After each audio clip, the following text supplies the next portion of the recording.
Hi guys, Mitch here. So today we are going to talk about camping stoves. If you are planning to buy a camping stove and don't know what type of stove that you are going to buy, then keep tuning in because I am going to share to you information that will help you make a good purchase decision. Okay? Alright. By the way, if you are new to the channel and have not yet subscribed, please do subscribe to my channel and like my videos. And if you find it informative, please share it to your friends who might need the information. Okay? But before anything else, disclaimer lang, I am not an expert in this field. It just so happened that I am a technical person, and every time I buy a gear, I always look at the specs, I research about the product, and I make comparisons, I read reviews, and a lot of stuff before I purchase the product. And what I am about to say in this video is purely from my own experience and of course a little bit of research. Okay? Now, here in the Philippines, the most common type of stove that we mountaineers, campers, hikers are using is the canister stove. It looks like this. It is called a canister stove because it is using gas canisters, right? So first, let's take a look at the different setups of canister stove that we normally see in the campsites. Okay? So the most common type of setup that we see in the campsites is the remote canister stove setup. No? The gas canister is remotely attached to the stove. So naa na siya hose. Okay? The other setup is the direct setup. This one. The stove is directly attached or connected to the gas canister. Okay? So these are the type of gas canisters that we are using. This type of canister is the one with the nozzle type of valve. So this is the cheaper one and it contains butane gas. Okay? The other type is the one with the Lindel valve or the threaded valve. So this contains a mixture of isopropane. This is more expensive, no? I think the price of this gas is 3 times the price of the regular butane.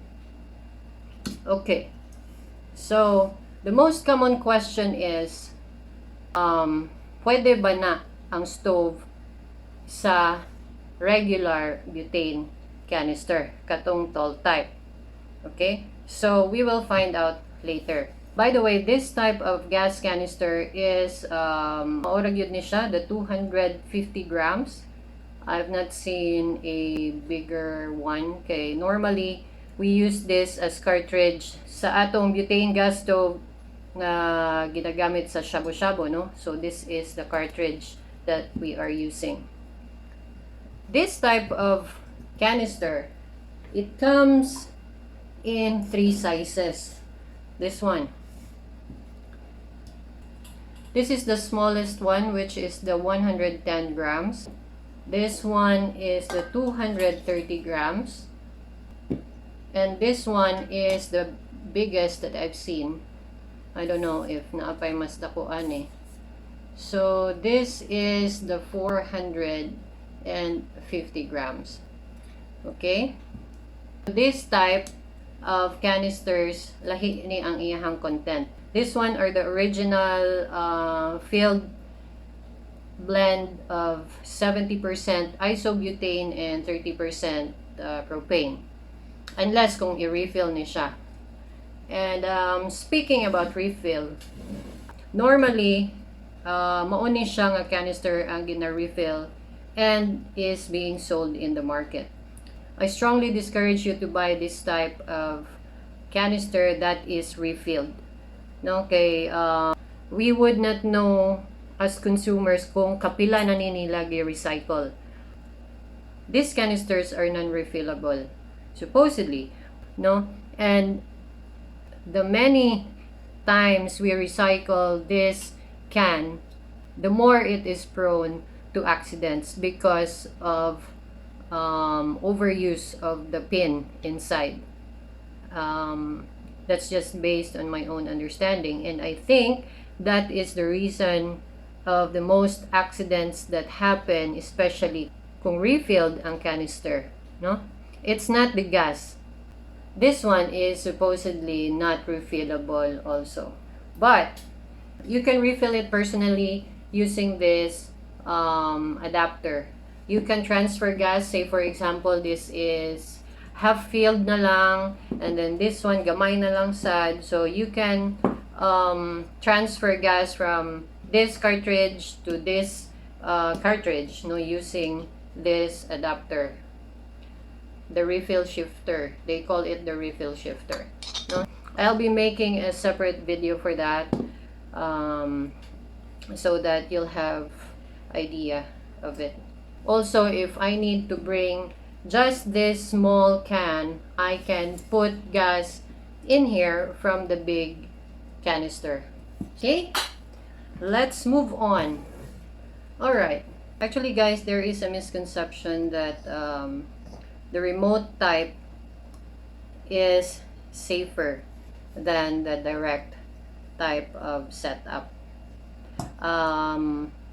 I would like to disagree on that, because the remote type might be safer, but it is also not absolutely true, no? Because in fact, I've seen a lot of technical failures of this kind of setup, and as I was saying kanina, I think it's because of the damage either in the valve or in the adapter that is causing the leak, no? And also, this direct setup is just like the setup of the Super Kalan, di ba? Super Kalan, the stove is connected just above the what do you call that? The tank. And I think you will agree with me that it is also safe. Okay? If it's not safe, then it won't be allowed in the market, diba? And also, kani siya nga setup is just like the regular stove that we are using in the shabu-shabu, no? It's just that naalang to siya case ng square. But it's the same. Cartridge is here, and then the gas run through the hose to the burner. So, it's the same flow ba? So I strongly believe that both of these setups are safe as long as there is no leak and as long as the rubber seals are intact and not damaged. You can see at the bottom of the stoves there is a rubber O-ring. That is the one that will keep the gas sealed, no? So if this rubber O-ring inside, this one, if you can see it, or you can check your stove, if this rubber O-ring is damaged or naana siya cracks, so possible na siya ang leakage. So if there is no damage, then your stove is safe, no? Other than if na ay leak ang imuhang tank. So you would know because ma-smell man na nimo. And also, you make sure that dirt won't get inside so as not to damage the jet. Okay, usahay mabantayan nimo nga dili na even ang fire. Dili even ang fire, maybe because the jet is already clogged. Okay? Alright. Any questions? Any questions? By the way, most of the stoves or canister stoves are manufactured to fit this type of canister, no? This one originally made to fit this type of canister. So this is originally made to fit the screw type of gas canister, but because of the adapters that is available in the market, it looks like this, no? Because of the adapters, we are able to operate stoves with this type of fuel. So we can save a lot on fuel already. Okay? Other adapters also like this are now available in the market. No? They call it a tripod butane adapter. So this one is an adapter for the nozzle type of butane. Okay? Looks like a tripod. It is a tripod and it is collapsible. This is hard plastic, and also this is available in a stainless steel version. You can get it also online, although it is more expensive. But this one can already do the job. So you need not worry, because whatever stove you buy, it can now be fueled by either of this type of canister. So you just choose unsa imong stove nga ganahan, and then you decide what type of gas canister that you want to bring. Either you want to be ultralight, or you just love to bring anything, and bring anything that will not cost you more money. I'd also like to mention that there is already a setup that is available in the market. Nozzle ready na siya nga mga stove. It can be direct or it can be remote, but there are already stoves that are nozzle type ready. So now, given that option, you can have it all. The question is, how do you choose your stove? Okay, so you need to set your own criteria. Do you want your stove to be powerful? So when we talk about power, we have to look at the wattage of the stove. It is usually written in the box or in the description if you are buying online. It is always written in terms of wattage. So say for example, this stove is 2,500 watts. The higher the wattage, the more powerful the stove. So, Mona, if you cannot find the wattage in the description, you look at the BTU, or the British Thermal Unit. So the British Thermal Unit, if you convert it to wattage, you just have to divide it by 3.41. You can get the wattage already. Okay? Next is the form and construction.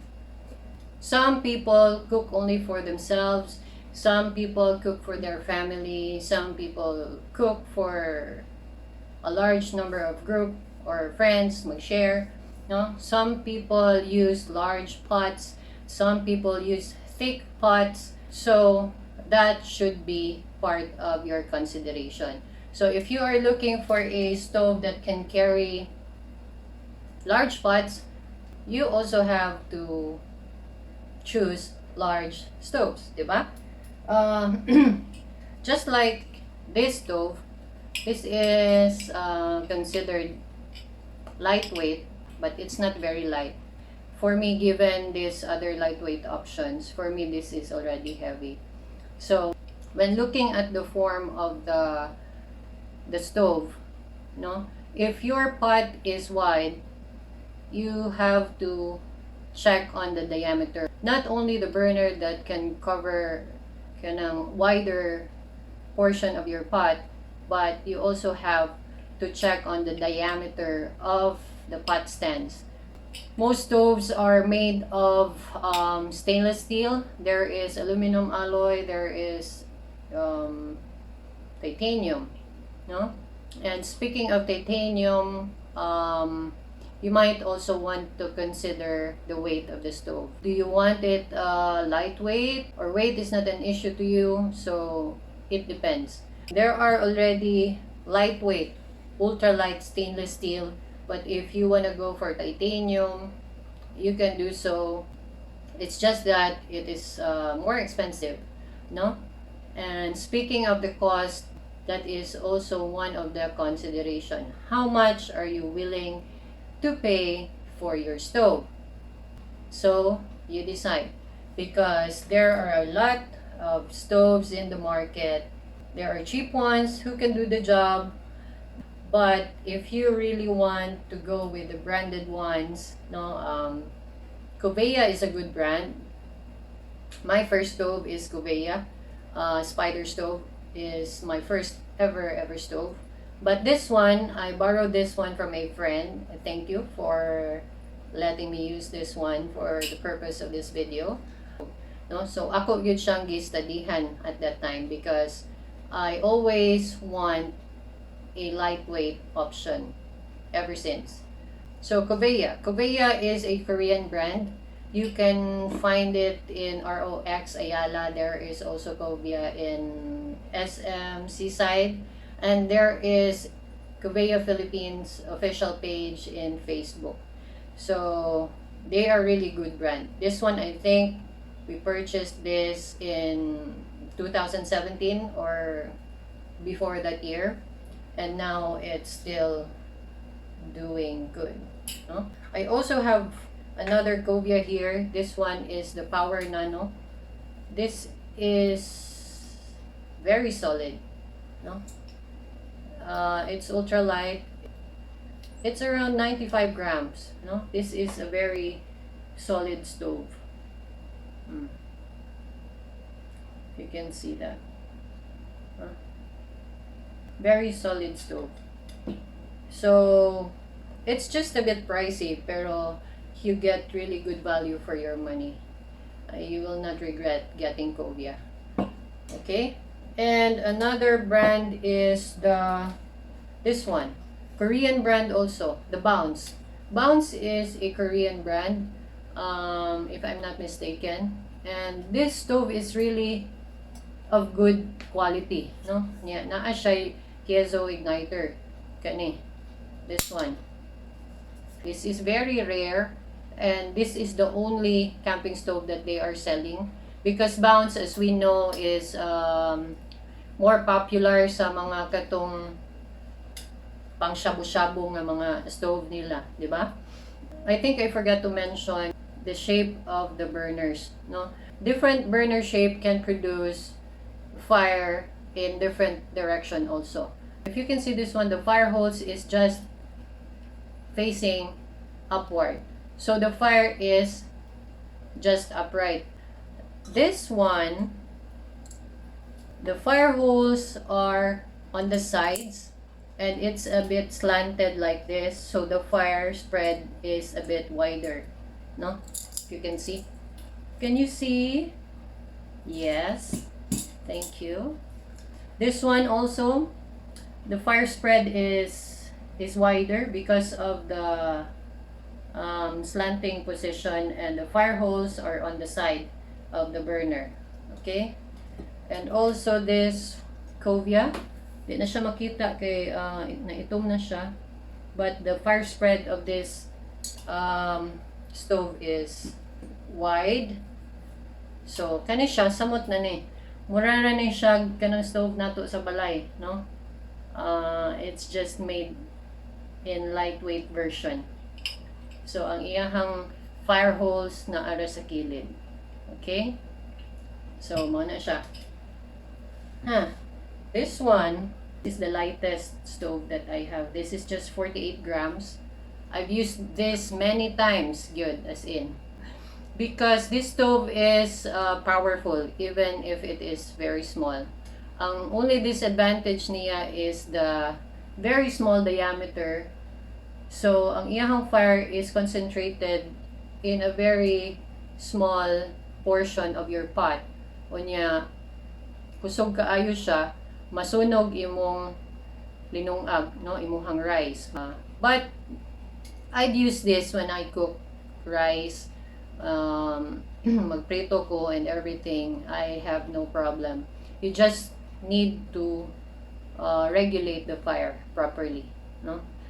So for the brands, Covea and Bounce are Korean brands, really good brands. They are not cheap, but they are affordable, no? Pwede ra gyud siya matiguman. Another brand, ang katong mga China brands, China-made nga brands, which are really good. Nature Hike, there is BRS, there is Tamshu, Lixada, and also the latest stoves that I have purchased is the Fire Maple brand. Fire Maple is also made in China, but this brand is making really good quality stoves. No, you can check them out. Actually, the official store is in aliexpress.com. And the good news is I was able to get a 20% discount promo that will run until August 22. The promo code is KCCFM stove. You can use that to purchase Fire Maple stoves. The links are in the description below. Please check them out and also share it to your friends para they can also avail the discount. Okay? So, I think that would be all. I hope that you have learned something from this video, and please don't forget to subscribe and share this video to those who might need this information. Okay? Stay safe and happy camping. Bye.